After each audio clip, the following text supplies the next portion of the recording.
तुम चुप करो, ज्यादा चमची मत बनो दादी की। बहनें उनकी आ रही हैं, हलकान मैं हो जाती हूँ। मैं क्या करूँ फिर? मुझे पता है काम के अलावा बुलाती भी नहीं है वो। बोल कर आओ मामा के पास इतना टाइम नहीं है, खुद ही बना ले अपने मेहमानों के खाने। तुम सब एक ही जैसे हो, जीने ही नहीं देते हो। उनको बोलो अपनी बेटी बुला ले।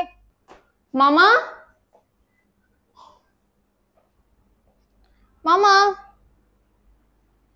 क्या हुआ? क्यों बुला रही हूँ मामा को? हैं कहाँ मामा? वो उस्मान को सुलाने गई हैं। अच्छा, लेकिन ये आप क्या कर रहे हो? आज मैं एक जबरदस्त आर्ट बना रहा हूँ। वाह, क्या ड्राइंग की है आपने। देखा मेरा कमाल? ऐसे कीड़े मकोड़े बनाना तो आप ही का काम है। चलो कुछ तो समझ आई आपको। मामा आ गई। क्या शोर मचाया हुआ है? मामा, वो आपको नीचे दादू बुला रही हैं। क्यों, खैरियत है? वो दादू की बहन आ रही हैं।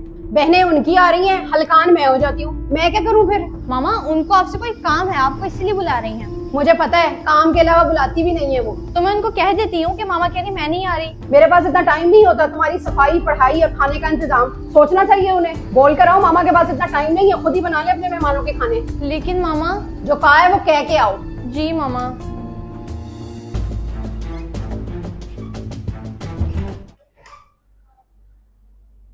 ओफ, बहुत थक गई हूँ मैं। पहले आपने मुझसे मना करवाया और अब आप खुद ही चली गई। बोल कर आई हूँ जरा मेहमानदारी कम करें, और अगर करनी भी है तो नौकरानी रखें। चले मामा, आप कर तो आई हैं, ऐसे बुरा मत बोले।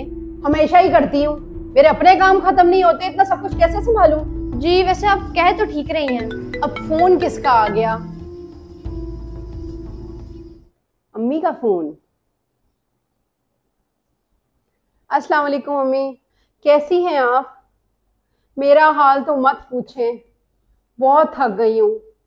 मोहतरमा की बहन आई हुई थी, जब बहन आती है मुझे बुला लेती है काम के लिए, वैसे तो पूछती नहीं है। जी जी, क्या बताऊं अम्मी। हेलो हेलो, बैटरी डाउन हो गई, चार्ज पे तो लगा दिया करो फोन। कोई काम तुम भी ढंग से कर लिया करो, सारे काम मुझे ही देखने पड़ते हैं, अजीब मुसीबत है। मामा, ऊपर के सारे काम मैं कर लेती हूँ, आप परेशान ना हो। तो पहले ही कर लेती, मेरा इंतजार कर रही थी। अच्छा मामा, गुस्सा ना हो। एहसास ही नहीं है किसी को, रोबोट समझ रखा है या नौकरानी किराए पर लाए हो? वो मामा, मैं ना टीवी देखने बैठ गई थी। सब पूरे हो भाई, एक ही खून के हो ना। अच्छा सॉरी, अब नहीं करूंगी। हर बार तुम्हारी दादी भी यही कहती है, फिर बुला लेती है अपने घर वालों को। मामा उठे ना मामा, मामा उठ भी जाएं। क्या हुआ है? दादू की तबीयत बहुत खराब हो गई है। तो क्या मैं डॉक्टर हूँ? चाचू को डॉक्टर के पास ले जाएं। लेकिन वो आपको बुला रही हैं। कायनात को बोलो वो चली जाए। लेकिन कायनात भी पहले से नीचे हैं। तो मेरा क्या अचार डालना है उन्होंने? आपका तो अचार भी बहुत कड़वा होगा। क्या कहा? कुछ नहीं मामा, आपने नहीं जाना तो मैं बोलूं? पहले ही इतनी देर से सोई हूँ, चैन न लेने देना मुझे। अब ये कहेंगी कि तुम सब एक ही जैसे हो। तुम सब एक ही जैसे हो, जीने ही नहीं देते हो। उनको बोलो अपनी बेटी बुला ले। जी कह देता हूँ।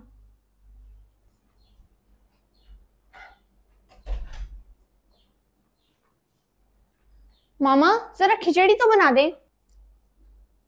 क्यों, खाना बंद तो गया है? मामा, दादो कह रहे हैं खिचड़ी के साथ चटनी भी बना देना, खिचड़ी सूखी नहीं खाई जाती। तबीयत खराब है, चस्के पूरे चाहिए। उन्हें कहना तबीयत खराब है तो बीमारी में तो चस्के छोड़ दें। लेकिन मामा, मैं उन्हें ऐसा कैसे बोल सकती हूँ? हाँ, तुमने सारी जबान माँ के आगे जो चलाने के लिए रखी है, और वो भी कैंची की तरह। अब ऐसी भी नहीं हूँ मैं। जब मैं बीमार होती हूँ कोई मुझे पूछने वाला नहीं होता, मुझे अपने मैके जाना पड़ता है। अच्छा अभी तो बना दे मामा आप खिचड़ी। अपनी दादा को कहो कि कुछ दिन के लिए अपनी बेटी को बुला ले। पुप्पो को फोन किया था, वो नहीं आ सकती। बस पता है ना उनको कि माँ को संभालना है, तभी नहीं आना। माँ बुलाती ना उनको दावत पे तो भागी चली आती तुम्हारी पुप्पो। फिर तो मैं भी नीचे भाग के चला जाता। पुप्पो अब इतनी भी बुरी नहीं है। तुम्हें ज्यादा पता है कैसी है, मैंने जिंदगी गुजारी है, मैं जानती हूँ कैसी है। तुम बच्ची हो अभी।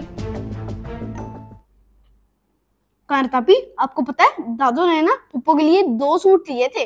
तो मामा के लिए कुछ नहीं लिया उन्होंने? ये तो मुझे नहीं पता, लेकिन वो सूट काफी महंगे थे। हैं? वाकई? जी मामा, मैं उनके साथ ही था। देखा, खिदमतें सारी मुझसे करवाती हैं और चीजें अपनी बेटी को दिलाती हैं। मोहम्मद शहीर, आप कब से शिकायतें लगाने लग गए? तुम चुप करो, ज्यादा चमची मत बनो दादी की। लगता है दादू ने इसको बर्गर नहीं ना खिलाया, इसीलिए शिकायतें लगा रहा है। तुमने ऐसा समझ रखा है मेरे बेटे को? ये ऐसा नहीं है, ये मुझ पर गया है। जी कांतापी, दादो कह रही थी खाना खा के आए हैं, बर्गर नहीं खाना। देखा, मुझे पता था, वाकई ये आप ही पे गया है। बस कर दो कायनात, मेरे बेटे को कुछ ना कहना।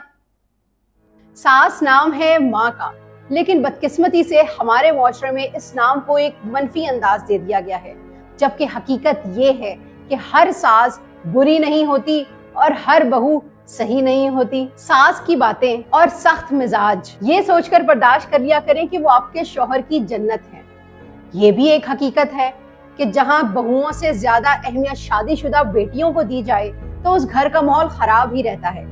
इसीलिए अपनी बहुओं को ज्यादा अहमियत दिया करें। एक समझदार बहू कभी अपने ससुराल की बुराइयां अपने मेके में नहीं करती, क्योंकि वो ये जानती है कि उसके शौहर के घर की इज्जत उसके हाथ में है। जबकि ना समझ बहू इस बात का बिल्कुल ख्याल नहीं करती कि वो अपने ससुराल के साथ साथ दरअसल अपनी भी इज्जत अपने बहन भाइयों में घटा रही होती है। समझदार बहू अपनी सास और नंद की बुराई अपने शौहर या बच्चों से नहीं करती, क्योंकि वो जानती है कि इससे नफरतें पैदा होंगी।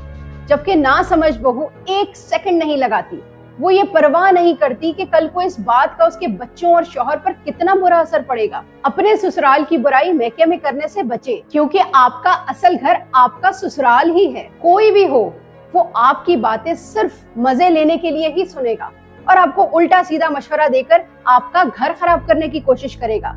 इसीलिए अपने घर को अपना समझें, ससुराली रिश्तों की खामियों को दरगुजर करके अपना समझें, क्योंकि आपका अपना घर आपका ससुराल है, मैका नहीं। याद रखें, शादी के पहले 2 साल किसी भी औरत के लिए बहुत मुश्किल होते हैं।